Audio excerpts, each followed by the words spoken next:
Illustrator can be used to create artwork for a wide variety of purposes. For web graphics, for web pages, for print, and even for film. You can take Illustrator artwork into After Effects. You can take it into Photoshop. You can put it on your mobile device. So let's go ahead and talk about document profiles so you can choose exactly the size document you need to work with. First of all, whenever you create a brand new document, you'll be taken to the New Document dialog box. And the area that we're interested in lives right here, New Document Profile. Now currently it says Custom. That's because I changed some of the parameters myself. So no matter what you choose here, let's say I choose Print.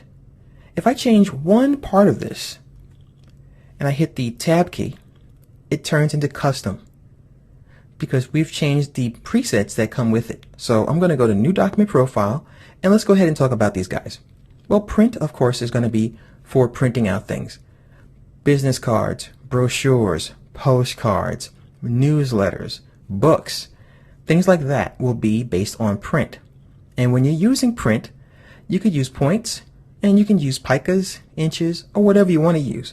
But typically, you don't want to use pixels, because pixels is going to be based on screen. We'll come back to that in a second.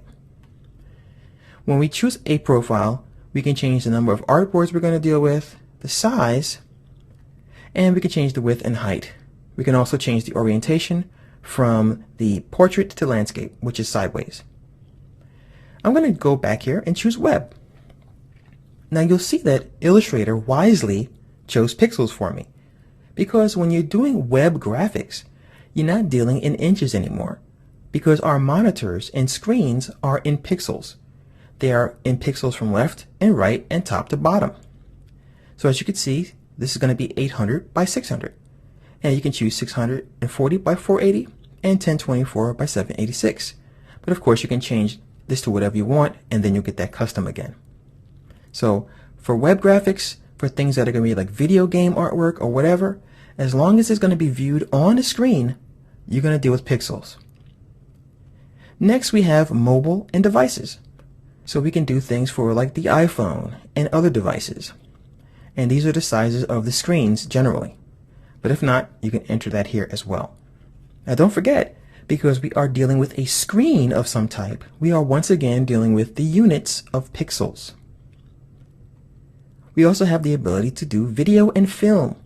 So if you're doing a show open screen, or you're doing something for a logo or anything, you'll be dealing with video and film, and once again, pixels. You can also choose the type of screen you're going to deal with. So we have the NTSC DV, which is the North American standard. We also have PAL for Europe. We have High Def. We have HDTV. We have Cineon, and we have Film, which is like the film screen, the big gigantic screen when you pay your $25,000 to go see a movie and get that popcorn. We also have basic CMYK. Now this is important. The difference between CMYK and RGB. Typically, CMYK, which stands for cyan, magenta, yellow, and black, are 4 color inks that a printer will mix in various combinations to give you your printed documents. So then when you go to the store and you buy a magazine or you buy a newspaper, that has been printed in CMYK. And what happens is the paper goes through and passes by drums, and those drums drop on different percentages of these 4 colors, and as it passes by the next color and over again, you get the different values here to get your printed page. I went to a printer a long time ago, and it's a very fascinating process. We also have basic RGB. RGB is going to be for your screen. So if you're dealing with television, you're dealing with a phone, you're dealing with a computer screen, you are dealing with red, green, and blue, RGB. And that's how we see our colors on our monitors. All right? And we also have the Flash Catalyst. Now Flash Catalyst is a way to create documents and create things, let me put it that way, without a lot of programming involved. And I'm not going to really cover Flash Catalyst in this tutorial because of course we're in Illustrator, but this is a way to code things without a whole bunch of hassle. So that is how you can use the document profiles to create the document that's going to be appropriate for the place you want to deliver your content.